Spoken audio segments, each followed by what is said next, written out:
Bismillahirrahmanirrahim.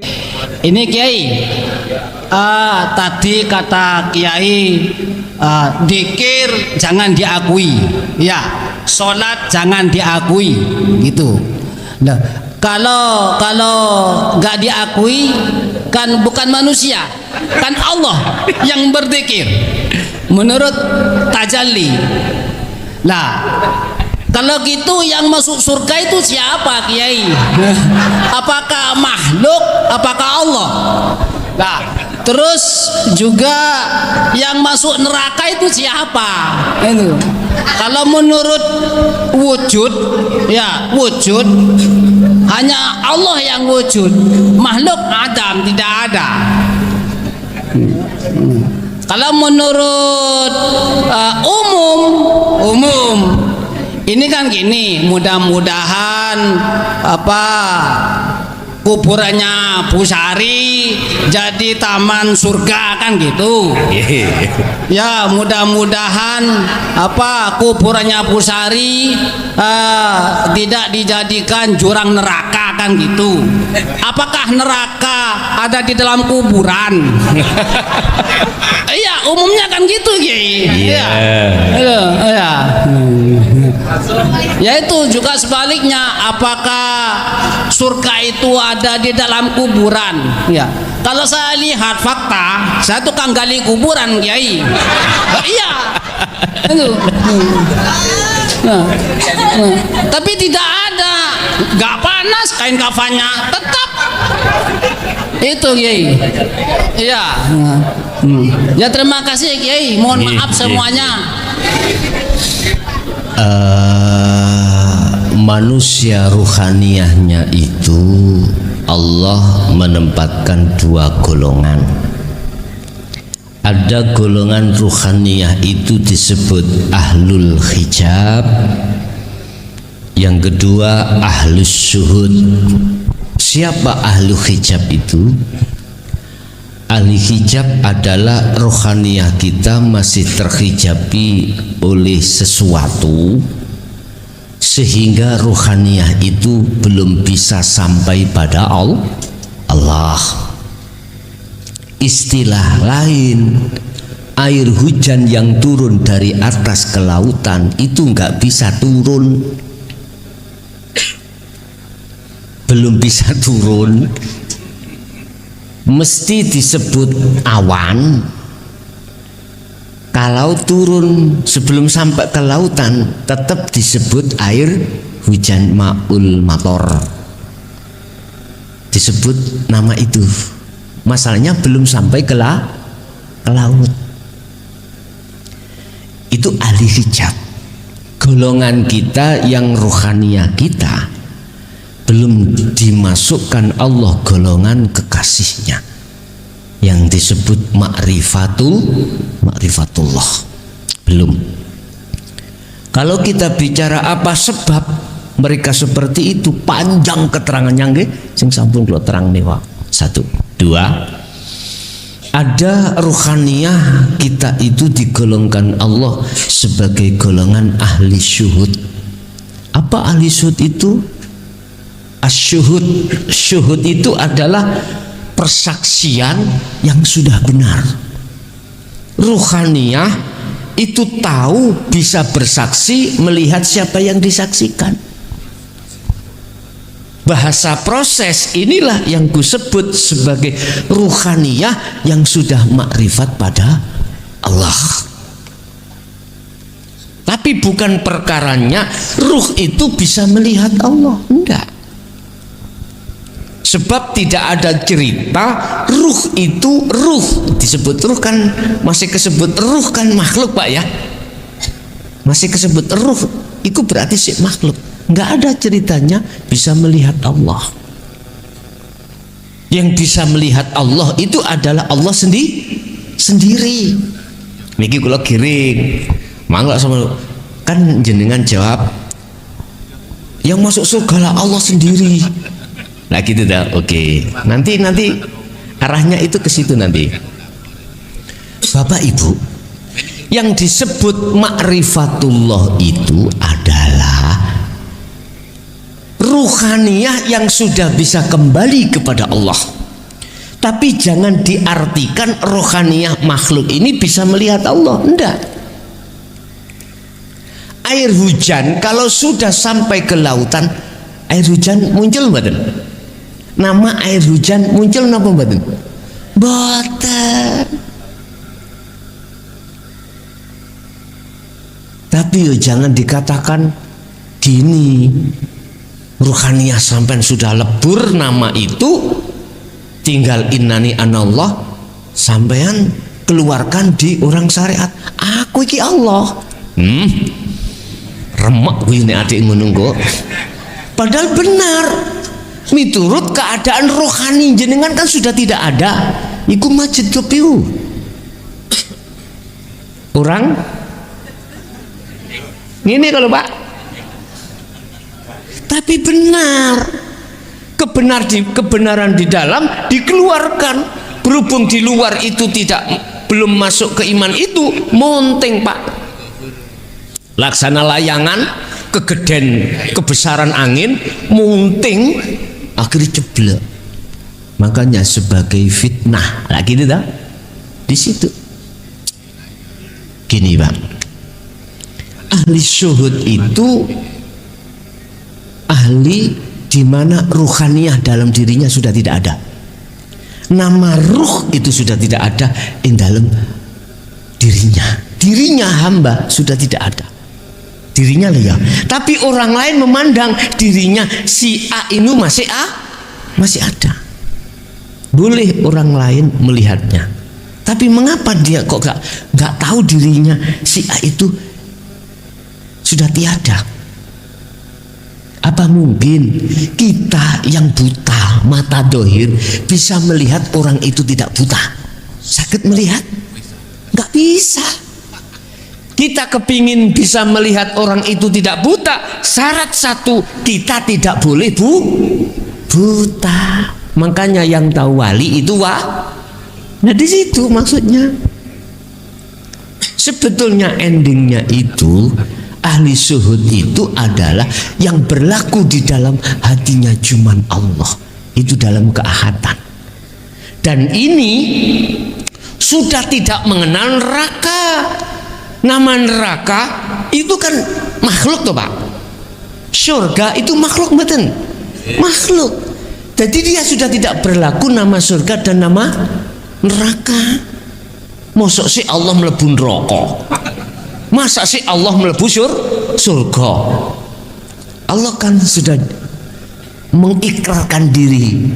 Wa nahnu aqrabu ilaihi min hablil warid.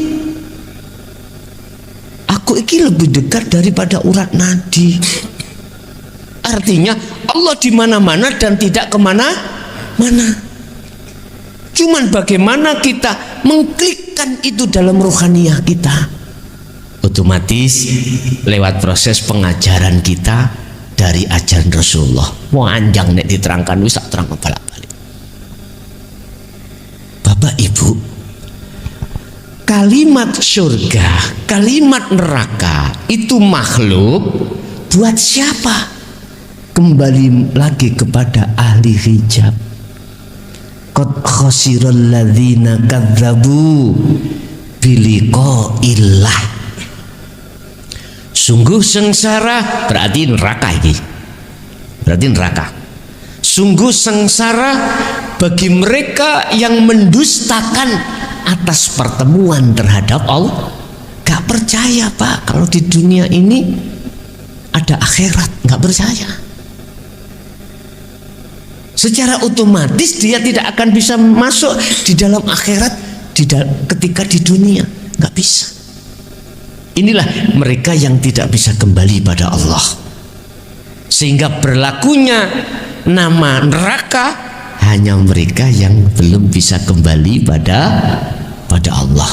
Terus bagaimana bagi mereka yang sudah bisa kembali? Gak berlaku lagi nama neraka, gak berlaku lagi pengharapan surga. Tetapi ingatlah, jannatun tajri min tahtihal anhar khalidina fiha abada. Yang dimaksud surga itu adalah kedamaian. Berarti yang mendapatkan kedamaian merekalah yang bisa kembali. Makanya disebut satu ayat, wahai jiwa yang damai, kembalilah kau pada Tuhanmu dengan ridho dan diridani. Ya ayat Tuhan nafsul mutmainnah. Mengapa dia dikatakan damai? Karena dia mau kembali. Mengapa dia bisa kembali? Karena tahu jalannya. Mengapa dia tahu jalannya? Karena matanya tidak buta. Bisa kembali. Rodiatan, dengan hati yang ikhlas ridho. Ikhlas ridho bagaimana? Tidak mengakui dirinya sudah fana. Allahnya, apa mungkin Allah itu tidak bisa melakukan sesuatu yang tidak bisa dilakukan oleh akal? Tak mungkin. Bapak Ibu hadirin jamaah rahimakumullah. Jadi menempatkan keahatan itu di ahli syuhud karena bisa kembali, menempatkan di luar ahadiyah, di luar ahad apalagi di luar ahadiyah itu adalah ahli hijab karena tidak memperhatikan apa seruan Allah lewat Rasulullah di dalam ajarannya. Akhirnya inilah yang diartikan oleh teman-teman saya di ilmu sejati muncul yang namanya reinkarnasi. Beliau mengartikan reinkarnasi itu jatuh pada ruh yang akan regenerasi maneh. Kadang jatuh ke khayawan. Mohon maaf, saya luruskan, itu adalah sanepan para romo. Ya, saya tegaskan, itu sanepan para romo, bukan perkarane ruh yang tidak bisa kembali itu netis nang anak nang putu, bukan netis nang gone khayawan, bukan. Wa min waraihim barzakhun, ruh yang tidak bisa kembali itu dikurung Allah di alam barzah, di alam barzah. Alam di mana pembatas antara alam dunia dan alam akhirat. Ternyata barzah itu dinding, Pak, yang amat tebal yang menutupi. Itulah hijab dalam hati kita. Hijab disebut barzah. Sebetulnya di dunia ini barzah kita adalah dunia ini, nutupi terhadap Allah, nutupi ruh, sehingga ruh itu tidak bisa makrifat pada Allah, tidak bisa kembali. Nah sekarang di dunia barzah ini gempur, udah hilangkan. Kalau sudah hilang, maka masuklah kita, dimasukkan Allah di golongan ahli syuhud, ahli yang selalu bersaksi melihat makrifat terhadap Allahnya. Begitu Pak. Jasad halus dan jasad kasar. Yang kita bahas konsekuensi jasad halus. Di dalam jasad halus Allah wa nafahtu, dan kutiupkan rohku terhadap jasad kasar. Sebelum Allah meniupkan ruh terhadap jasad, Allah sudah membaiat ruh itu. Kita bicara ruh dulu.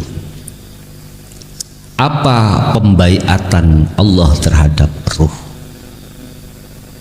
Apa perjanjian ruh terhadap Allah? Alastu birabbikum qalu bala syahidna. Betulkah aku Tuhanmu? Kata Allah. Betulkah kau hanya bercinta, menyembah, memuja, memuji padaku? Ruh kita pada saat itu jawab bala syahidna. Nggih. Udah, perjanjian MUU sudah ditetapkan. Ketika saat ruhaniyah itu sudah dijasmani gabung jadi satu dengan rogo, singkat cerita, ketika lahir Rasulullah dawuh, kullu mauludin yuladu alal fitrah. Setiap bayi yang dilahirkan, bahkan hasil Salome, tahu Salome Pak? Satu lubang rame-rame, itu Salome. Itu pun bayi itu ruhaniyahnya fitrah. Dimaksud fitrah karena belum tercampur, belum bercinta, belum menyembah terhadap selain Allah, yaitu kesenangan dunia. Belum Pak, belum. Makanya filosofinya mengapa bayi ketika lahir nggak ada yang sualan, nggak ada yang pakai baju, ya, mudo randuwe opo mudo. Ada tadi Jember itu ketika lahir dia itu sudah pakai baju, ada Pak?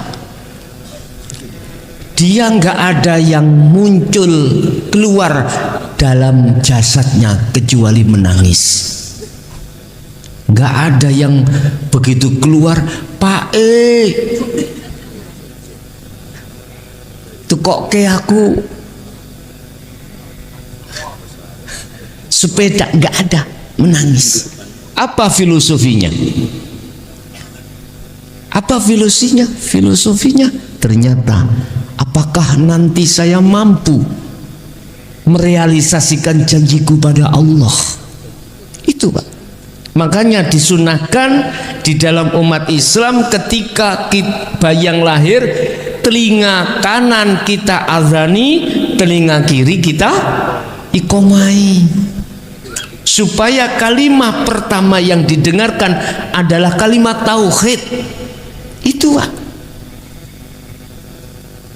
Setelah berjalannya waktu, kita masuk dewasa, akil balik, itulah saat-saat di mana Nabi Adam itu telah terbuai dengan rayunya iblis untuk mendekati pohon khuldi.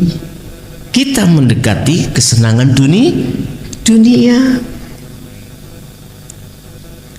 Allah tidak tinggal diam. Ketika asalnya itu ruhaniyah saja, jasad alus itu ada ruhaniyah saja, Allah letakkanlah yang dimaksud sebagai jiwa, terdiri dari berbagai nafsu. Ada nafsiyah, amarah, sufiyah, lawamah. Ada yang mengatakan sufiyah, tapi tak terjemah no, asal muasal lawamah, ringkese mawon, dan mutmainnah. Terpecah menjadi dua. Dibekalilah ruhaniyah itu sifat basariyah dan basirah. Di situ dikatakan manakala ruhaniyah itu menjadi budaknya basariyah, maka konsekuensinya ruhaniyah buta terhadap Allah. Bila mana buta, maka dia selalu melalaikan Allah. Hikam pasal atau makalah 5. Syekh Ibnu Athaillah mengatakan kebutaan hati kita menjadikan lalai pada Allah. Itu konsekuensinya. Terus apabila ruhaniyah itu yang menang adalah basirohnya, disebabkan karena terdidik ruhaniyah dengan ajaran dinul haq, maka ruhaniyah akan berupaya untuk keluar dari jeratan hawa nafsu. Ruhaniyah akan keluar dari penjaranya hawa nafsu. Allah katakan la ikraha fiddin qad tabayyana rusdu minal ghayy. Rasulullah didatangkan dengan membawa ajaran ini, ajaran yang untuk melepaskan ruhaniyah dari budaknya hawa nafsu, biar ruhaniyah itu merdeka, biar tidak dijajah terus oleh hawa nafsu. Tetapi ajaran ini tidak ada paksaan, Pak Bu, nggak ada. Walaupun arusdu minal ghayy, ajaran untuk membebaskan ruhaniyah jenengan dari kunjoronya hawa nafsu, tapi ini tidak ada paksaan. La ikraha fiddin. Jadi Rasulullah diingatkan Allah, Muhammad, kau jangan gelisah manakala ada umatmu yang menolak ajaran ini, jangan gelisah. Pernah terjadi, Pak, beliau masuk di dalam satu kaum namanya kaum Taif, ya, di mana kaum itu mayoritas tidak hanya menolak kehadiran ajaran Rasulullah ini, bahkan mereka mengatakan dzalika dhalalah, ajaran Muhammad ini sesat. Itu, Pak. Tidak hanya mengatakan itu, ada tindakan horizontal fisik. Beliau diantemi kotoran onta, beliau diantem batu sampai pelipisnya beliau berdarah. Malaikat Israel tidak tega melihat Muhammad dibikin seperti itu. Akhirnya beliau mengatakan, Muhammad, terimalah jasaku. Apa? Seluruh kaum Taif saya blekani gunung Uhud. Apa? Jawab beliau, jangan. Manakala hari ini dia belum bisa menerima, itu sebab belum mengerti. Biarkan. Manakala dia seumur hidupnya dia tidak menerima, siapa tahu keturunannya menjadi pengikutku. Itu Rasulullah. Makanya ketika saat saya membawa ajaran dinul haq ini di daerah manapun, saya tidak pernah menyalahkan bagi mereka yang menolak, karena mereka belum mengerti dalam hati saya. Tapi ya tidak saya mengatakan kau terus ngerti, enggak, Pak, tidak boleh menyinggung wong dia ngalim dan sebagainya. Enggak, dalam hatiku tetap saya maklumi. Sebab gak mungkin lah, Pak, kita bisa menyalahkan orang yang ketika berjalan dia tertabrak apa ini namanya cagak sebab dia buta. Kita salahkan dari mana? Si A berjalan, di depan ada cagak, terus ketabrak. Menyalahkan si A? Enggak, kita maklumi karena dia buta. Mestinya kita tolong. Si A, di depanmu ada cagak, sini tak tuntun. Mestinya gitu. Tapi kebanyakan wa aktsaruhum la yu'minun, tidak percaya. Sawaun alaihim innal ladzina kafaru sawaun alaihim a'anzartahum am lam tunzirhum la yu'. Enggak percaya kebanyakan. Kalau sudah enggak percaya, ya biarin. Kalau sakit ditanggung sendiri. Makanya panasnya hati ditanggung sendiri, Bapak Ibu. Iya, kalau panasnya panasnya hati ditanggung sendiri. Kalau panasnya matahari ditanggung orang, apa sebabnya panasnya hati tanggung sendiri? Ya kau sendirilah. Mengapa tidak kembali pada Allah, melihat Allahnya, melihat makhluknya? Mestinya ngaji itu nggak hujan. Kok hujan rawam gerata-gerata? Panas hati. Ibu sudah menerima uang dari bapak, nggak bisa keluar. Yuk lihat Allahnya aja. Jangan melihat makhluknya berupa ibu, ini dah. Mungkin ibu ya punya pertimbangan, Pak Ece gak kakean pol. Sebab wong lanang nek wis nyekel duwe ukeh, larinya kemana? Ayo. Akhirnya muncul lagu Mangkupura. Wong lanang mriko pan, wong lanang kene mboten. Bapak Ibu hadirin, jadi konsekuensi tatkalane ruhaniyah kita ya itu terserang nafsu nafsiyah dan amarah, konsekuensinya kita akan buta pada Allah dan lalai pada Allah. Tetapi manakala ruhaniyah itu ada konsekuensinya ketika saat jiwa atau nafsu lawamah dan mutmainnah yang berkuasa, maka hati itu selalu condong pada Allah, tidak bakal lalai, sehingga sholatnya itu selalu makrifat pada Allah. Cuman saja proses untuk daimun di situ ya kudu ngelewati, kadang khosiun kadang enggak. Itu karena kita memang diproses Allah di fana dan di kamil. Hukumnya fana kita 4 rakaat sing sak rakaat khusyuk, sing 3 rakaat jablas. Terus kita ikuti alir proses dari Allah ini. Yang terpenting kita pegang teguh dzikir kuwi sak mampu panjenengan. Nanti kalau sudah diletakkan di fanaul fana atau di kamil beda lagi. Umpama 4 rakaat, 1 rakaat yang tebal, yang 3 rakaat khusyuk. Tapi mohon maaf, kadang-kadang lalai dengan rakaat. Umpama dijadikan imam, mestinya habis takbir iku rukuk, nanti langsung sujud. Ya udah, imame makmume bingung. Akhir subhanallah, wis gak pengaruh. Makanya ojo dadi imam, dadi makmum ae. Ora apa-apa. Wis. Beda kalau sudah dibakok, sudah Pak.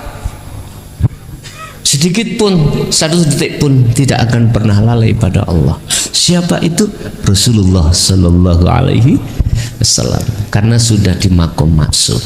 Pertanyaannya, apakah kita bisa untuk mencapai makom maksum seperti apa yang telah dialami oleh Rasulullah? Jenengan gak usah memakai kaidah yang mengatakan kalau tidak Rasul gak bisa, jangan. Kalau sampai mengatakan iman kaidah tong mriku berarti menuduh Allah tidak kuasa atas segala umatnya lagi itu. Jangan Pak, jangan. Mohon maaf. Tolong diperhatikan apa pesan Rasulullah. Rasulullah sendiri berpesan, ana innama ana basarum mislukum.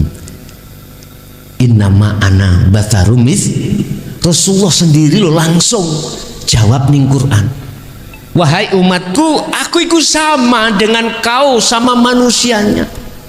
Rasulullah. Jangan kau sembah aku, kau puja-puji aku, tapi sembahlah siapa yang aku sembah. Itu Rasulullah. Sehingga Rasulullah memberikan satu hadis, anta budallaha ka'annaka taroh.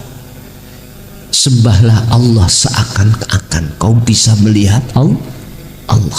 Kalau tidak bisa melihat Allah, seakan-akan kau selalu dilihat Allah. Itu Rasulullah. Kuncinya di mana? Kembali ke zikir sirul asror Pak, itu Pak. Kalau ke zikir jahri, zikir sirri khofi, nggak bisa Pak.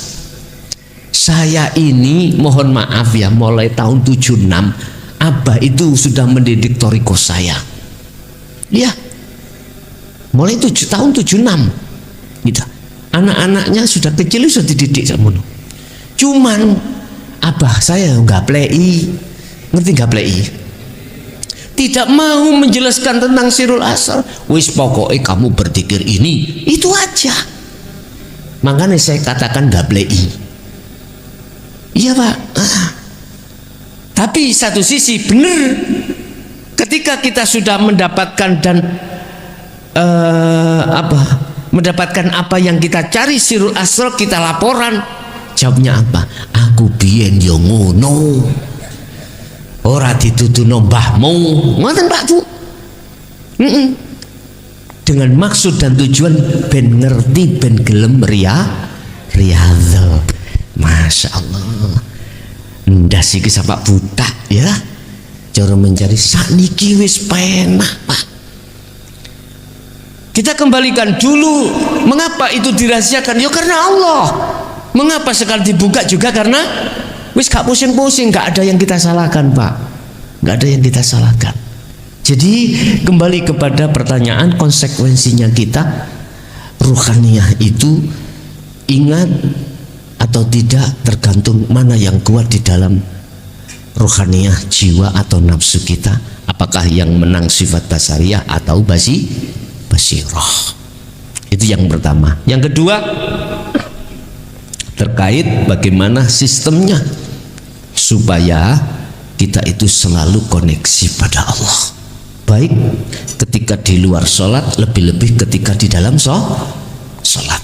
Hanya satu, Pak, kalau boleh saya katakan, realisasikan, sertakan ketika jasmani melakukan apapun bentuk aktivitas,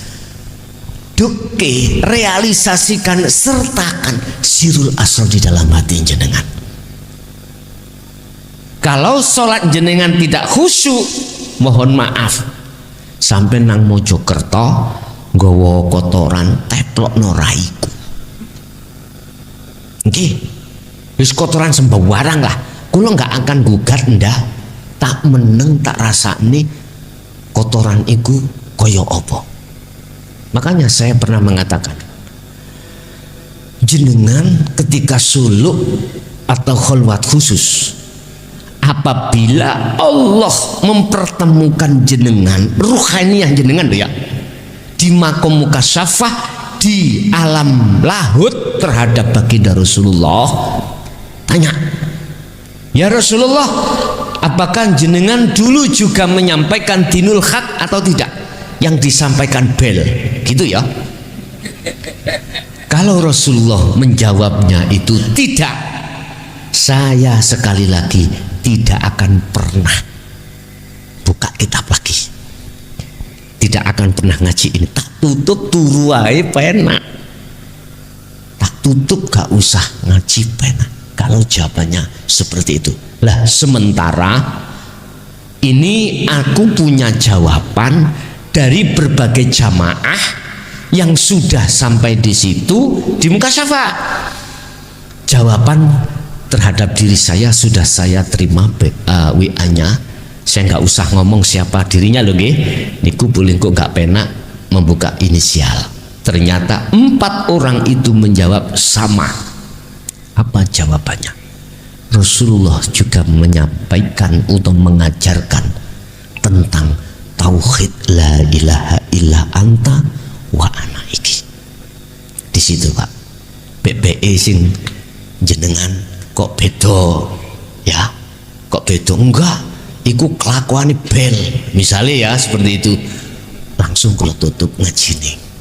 Umpama sing Jember, akhirnya kula mboten nang Jember wis mboten ngaji nang Jember. Mbok menawi tetep kula pesen iku untuk mengokohkan sampeyan. Tapi tidak semuanya ruhaniyah itu diajak Allah ketika suluk nuju wusul itu mesti harus ke mukasyafah. Ndak. Bisa jadi langsung Allah menarik ke musyahadah. Tapi bisa jadi biasanya Pak, sistem wasilun itu gitu. Ditarik dulu Allah, kita dijak jalan-jalan ke alam mukasyafah. Di situ kita bertemu alam malakut, para malaikat, alam jabarut, ketemu begeblok, ya alam lahut, ketemu para kekasih Allah. Baru nanti akan ditarik ke musyahadah, bisa jadi. Tapi di situ tergantung kita sudah membawa sirul asrar atau tidak. Kalau kita sudah membawa sirul asrar, maka kasafnya jadi kasaf maknawi. Kalau dimasukkan makom mukasyafah. Kalau tidak membawa sirul asrar, pasti akan masuk di dalam kasaf suwari. Kasaf suwari kasaf apa? Kasaf yang ruhaniyah tidak akan mungkin bisa masuk ke makom musyahadah. Akhirnya jenengan dadi wong karomah, Pak. Iya.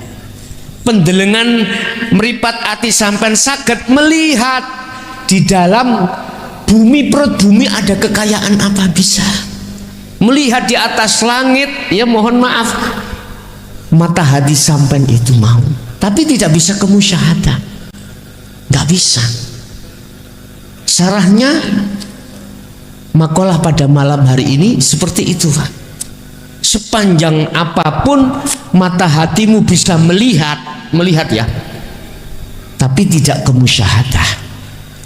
Bisa melihat sab langit 7, bisa melihat apa kehendak di dalam hatinya orang, bisa melihat apa nanti akan terjadi, bisa melihat apa di dasar laut atau bumi kekayaan, bisa lihat, tapi itu masih kegolong mata hati yang buta.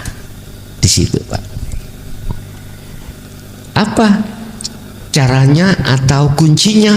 Kita bisa koneksi datang Allah pada waktu sholat, kembali lagi pegang teguh talinya Allah, realisasikan, praktekno dzikir sirul asr di tengah-tengah sholat, pasti nyaman, nikmat, hati sampean anteng, anteng. Pertama proses mungkin jenengan bisa sampai 10 bahkan 20 menit, Pak.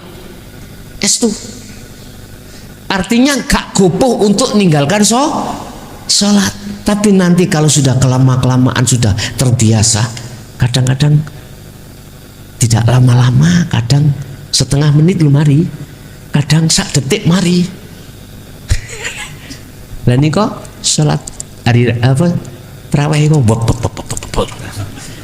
tapi hatinya selalu makrifat Allah. Sakit. Kadang-kadang ya itu tadi, mestinya 2 rakaat jadi 1 rakaat. Witir sak rakaat jadi 1 gel. Yes, lihat aja nanti. Jenengan diletakkan Allah di khos apa di khawasul khawas, nantinya begitu. Nggih, Pak, nggih. Yang kedua caranya jenengan hati sampean selalu bisa koneksi terhadap Allah, sambung terhadap Allah, robitoh terhadap Allah, pegang teguh dzikir sirul asrar. Saya ingin bertanya, bagaimana ciri-ciri kekasih Allah, terutama yang terlihat di gerak dohirnya? Terutama di gerak dohirnya. Oh gitu.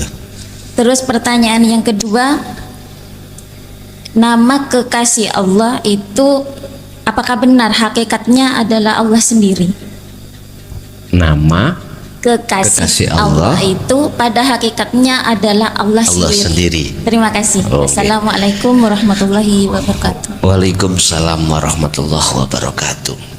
Apa ciri kekasih Allah secara fisik? Gitu nggih? Yes. Sebetulnya mudah, Pak. Bagi jenengan yang sudah mengerti tentang dinul haq. Apa cirinya itu? Secara fisik loh, tidak melihat secara rohaniahnya. Ngerti enggak? Kalam apapun yang keluar dari beliau, kalam ya, kalamnya, fatwa-fatwanya itu menyujukkan rohaniah jenengan. Itu yang pertama. Yang kedua, isi kalam itu tidak menyeret rohaniah sampai ke urusan duniawiyah, tidak. Mesti mengarahkan rohaniah pada Allah, Ada nanti kita bahas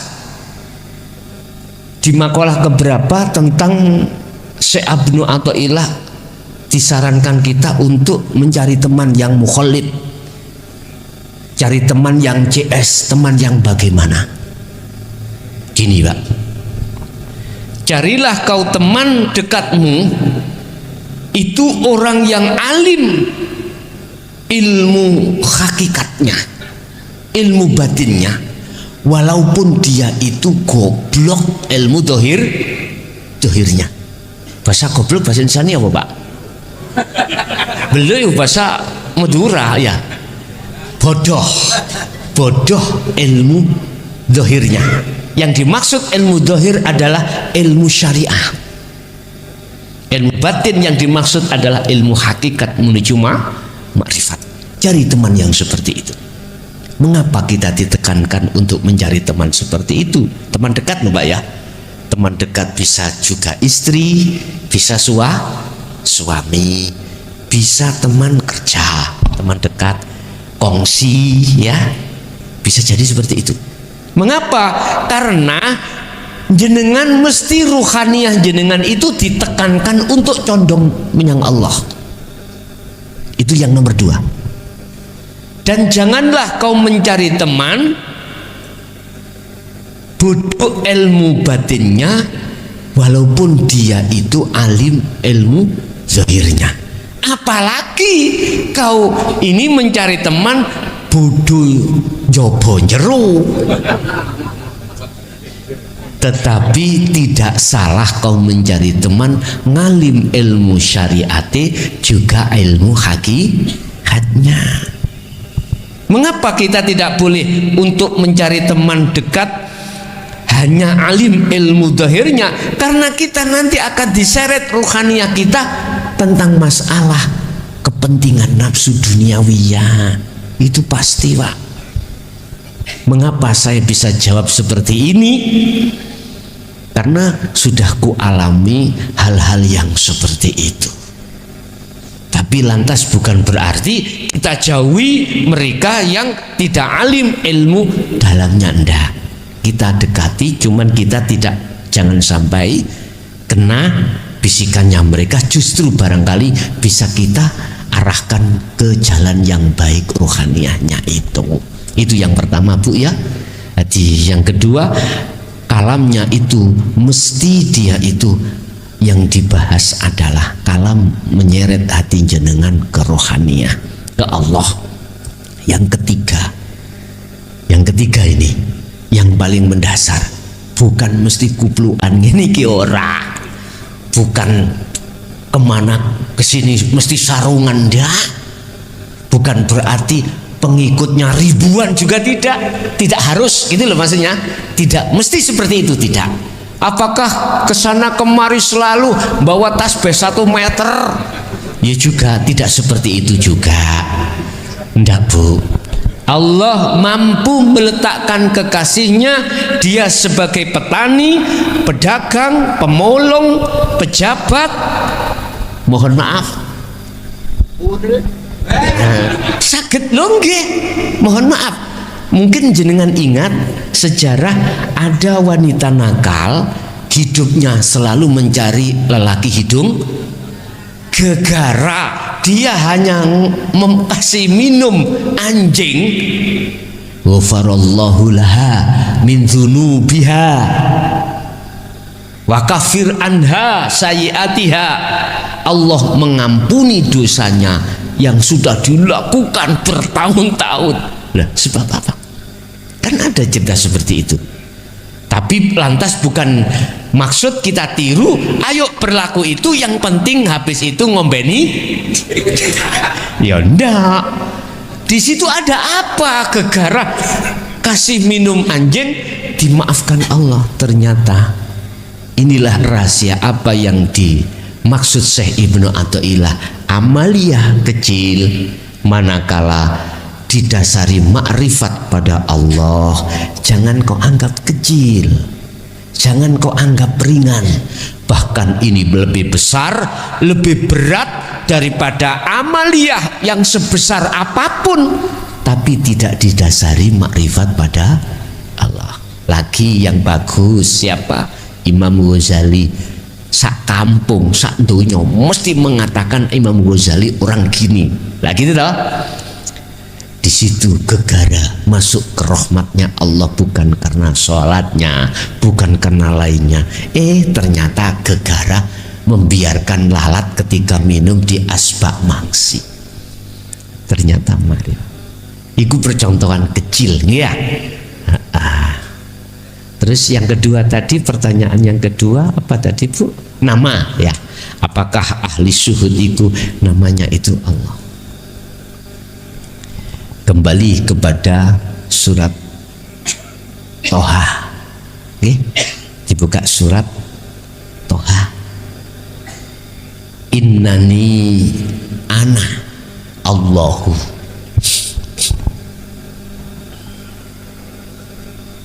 Mana pulpen ini? Oh, ini mendelek.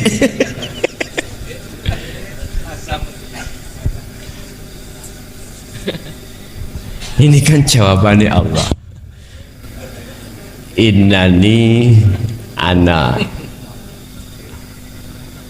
la ilaha illa ana. Ahli syuhud yang sudah makrifat mesti ngomong no jeneng. Sesungguhnya saya dibaleni maneh aku namanya aku iku Allah. Lah mana aran ruh ahli syuhud hilang. Jadi benar namanya Allah. La ilaha, dan tidak ada Tuhan yang wajib disembah illa ana, kecuali aku. Jadi yang muncul aku di dalam ahli syuhud iku maksudnya adalah akunya Allah. Paham ya? Gegara inilah muncul di dalam al-halat, ana al-had la fi jubati illallah. Di tengah-tengah masyarakat pada saat itu akhirnya dipancung. Karena apa? Masyarakat atau imam-imam yang di depan itu melihat makhluknya, ruhaniyahnya, tidak bisa melihat tembus Allahnya, nggak bisa. Makanya kita banyak umat yang sering berzikir jahri dan sirri, tapi ruhaniyah tidak bisa tembus ke hidup. Banyak sekali. Itu sebab apa? Karena kita belum memegang sirul asrar. Makanya Allah menggenahkan ini, menjelaskan dengan nyata ini, udah langsung kita terima, kita praktekkan. Kalau tidak cocok ya mohon maaf, ya wis, bahasane wis paham.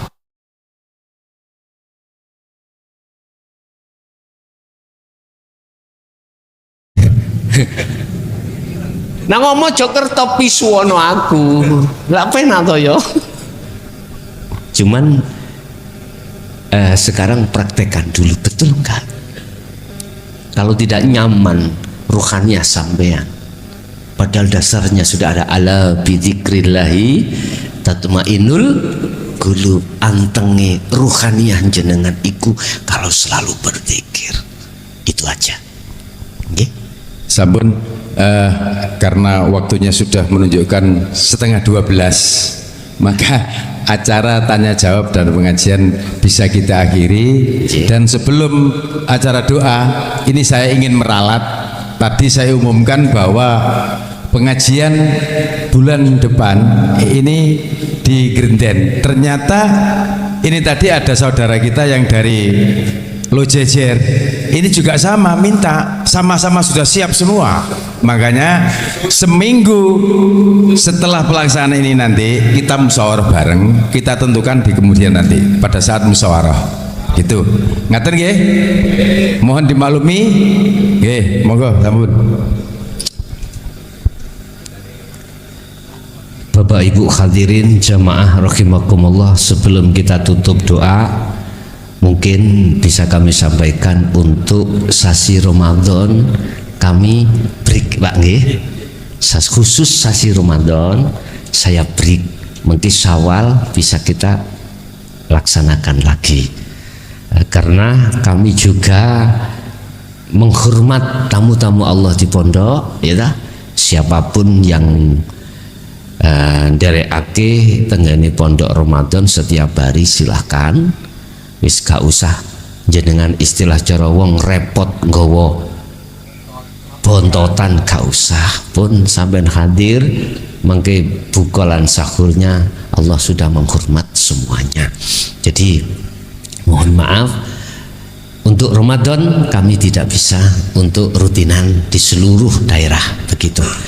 Bapak Ibu Hadirin jamaah rahimakumullah, itulah apa yang telah kita terima, wejangan-wejangan yang dari Allah. Semoga menjadikan satu ilmu yang bermanfaat dan barokah baik terhadap diri kita dan anak putu kita ila yaumil qiyamah. Lahumul Fatihah. A'udzubillahi minasyaitonir rajim.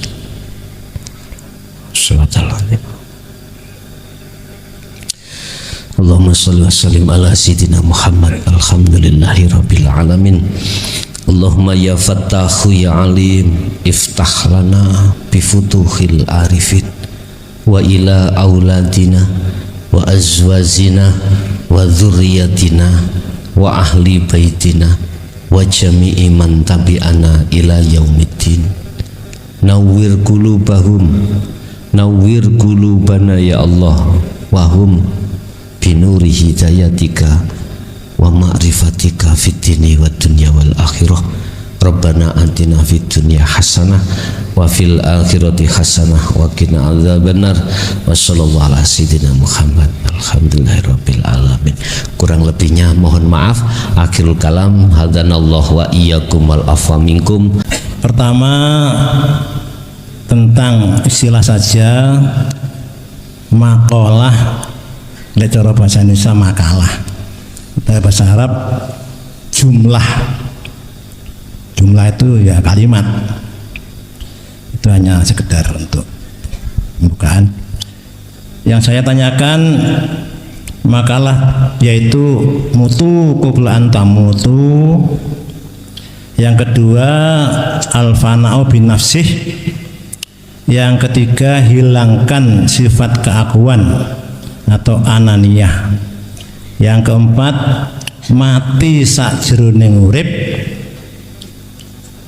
Diteruskan urip sakjroning mati. Itu dari keempat makalah itu kalau tangankan insyaallah niku sama artinya, cuma beda resep. Ini pertanyaan saya, samakah pengertian makalah tersebut? Dan yang terpenting yang berfungsi adalah jero atau roh. Yang kedua yaitu jika makalah la haula wala quwata illa billah al-aliyyil azim, kemudian la ilaha illallah fatai jahr, dan yang ketiga la ilaha illahu atau sir. Itu mungkin termasuk masih dalam makom syariat dan torekoh, belum sampai menyentuh pada ranah ruh atau dalam. Kemudian berikutnya la ilaha illa anta dan la ilaha illa ana, itu adalah makom hakikat dan ma'rifat melalui cara-cara zikir, yaitu jahr, sir, dan zikir sirul asrar. Yang kedua belum ya. Pertanyaan yang pertama, samakah istilah-istilah atau makalah-makalah itu pengertiannya sama atau lain? Tadi ada yang cara Jawa, mati sakjroning urip lan urip sakjroning mati. Sampun nggih. Yang kedua ini saja. Ini tadi pertama. Pertama kula jawab riyen, kula cek mboten lali. Mati sadurunge matilah kau sebelum kau itu maksudnya adalah keakuan kita harus dimati.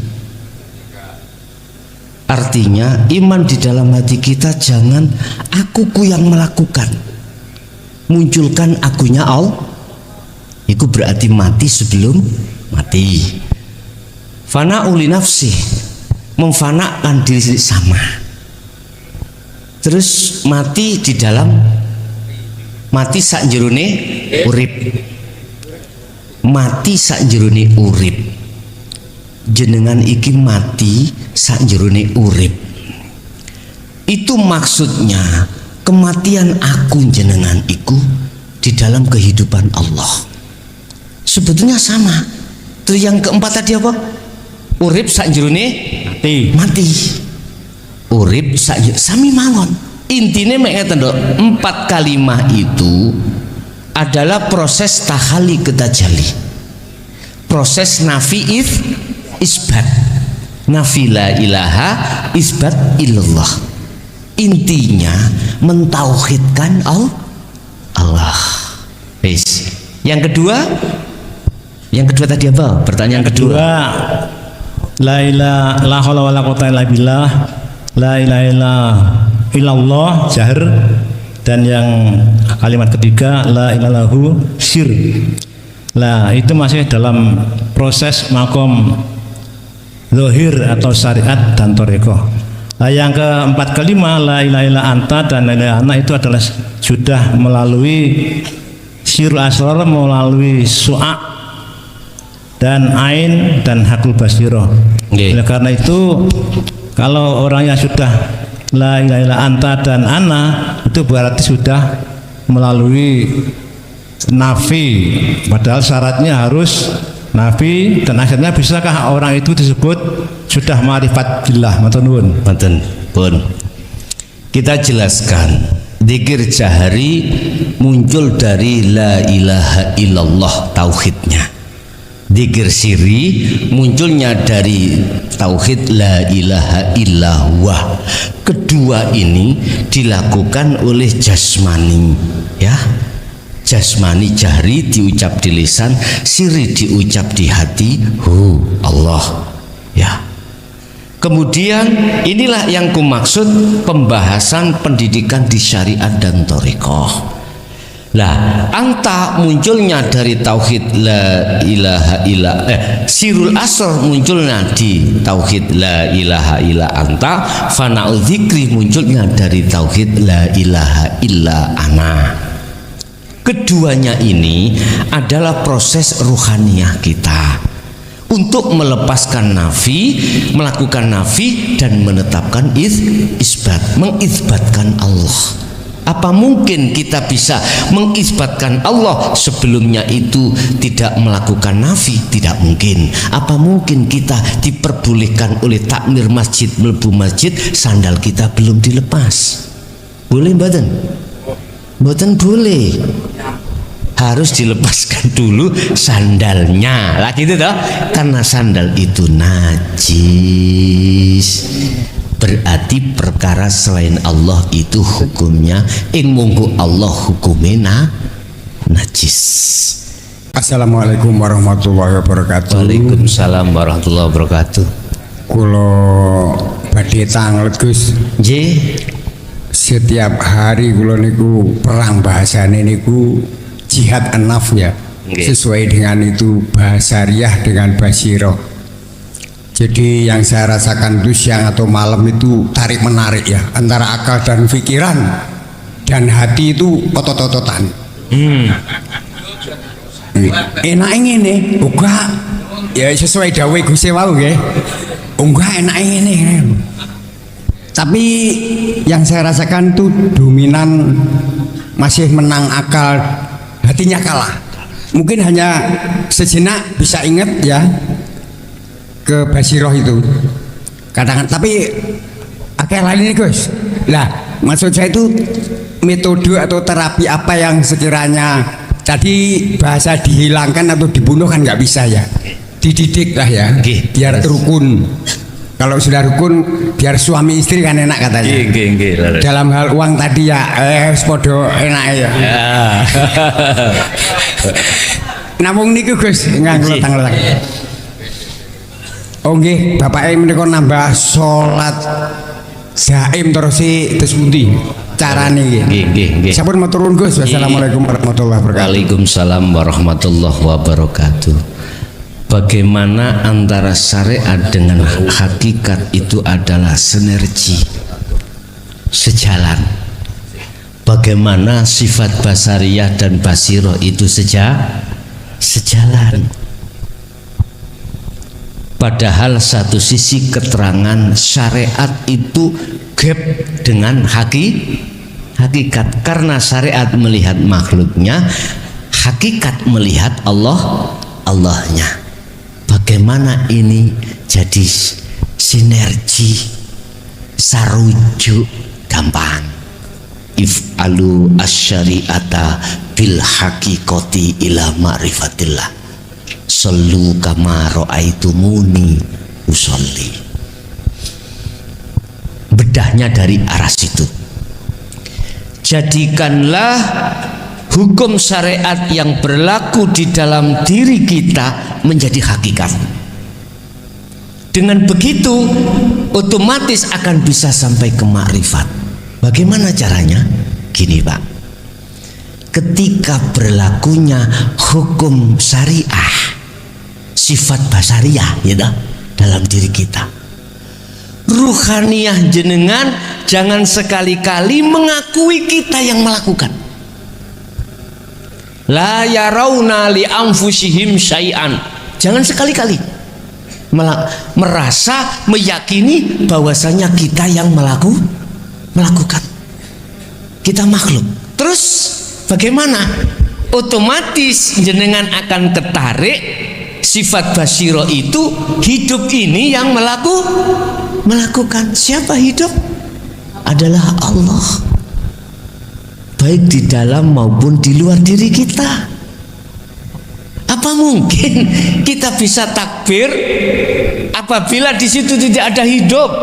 Nggak mungkin Pak.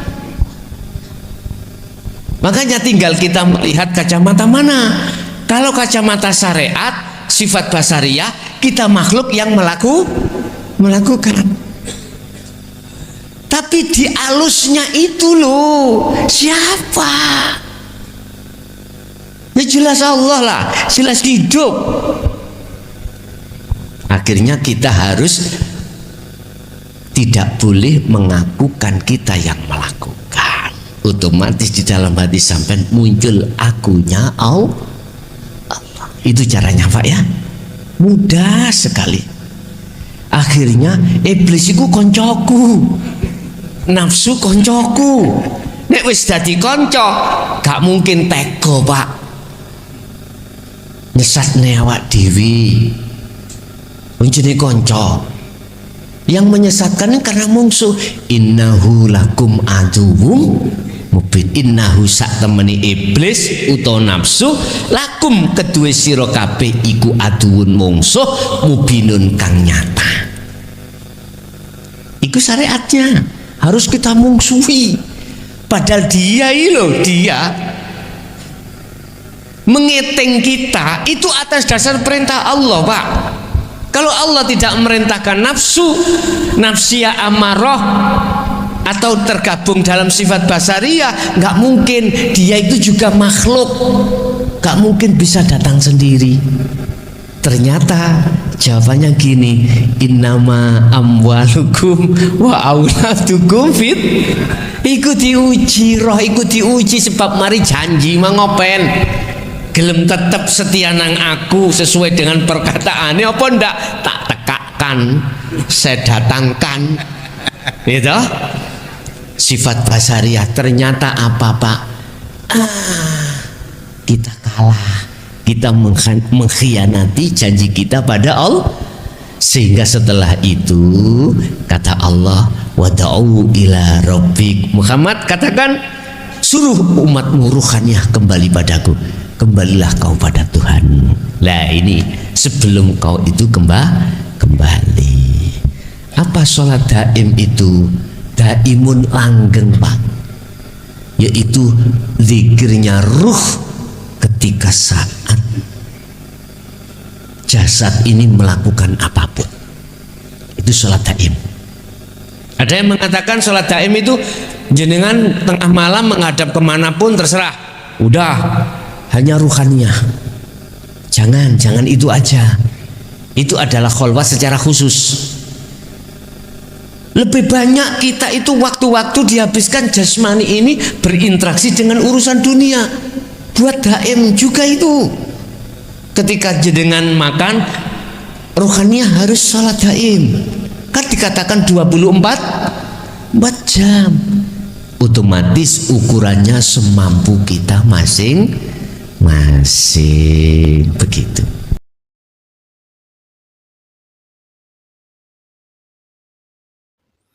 Alhamdulillah telah kita simak bersama kajian dari Kiai Haji Mukhlasun Rasyid atau Guson dari Mojokerto, pengasuh Pondok Pesantren Miftahul Ulum Jaya Baru, yang tepatnya beralamat di Jalan Perjuangan, Dusun Gelonggongan, Desa Sumbertebu, Kecamatan Bangsal, Kabupaten Mojokerto, Jawa Timur, yang menekankan pendidikan holistik yang fokus pada ilmu tauhid dan tasawuf. Beliau adalah gambaran ulama muda yang mampu menjembatani nilai-nilai keislaman tradisional dengan pendekatan modern. Beliau juga menekankan pentingnya mempelajari Islam secara mendalam, tidak hanya aspek lahiriah saja, tetapi juga batinnya. Beliau juga mengajak pendengarnya untuk tidak hanya memanai Islam secara tekstual saja, tetapi juga meresapi maknanya secara spiritual. Semoga kajian-kajian dari beliau bisa kita petik hikmah dan manfaatnya, sehingga membawa keberkahan kepada kita di dunia dan akhirat. Amin, amin, ya Rabbal Alamin. Akhirul kalam, wassalamualaikum warahmatullahi wabarakatuh.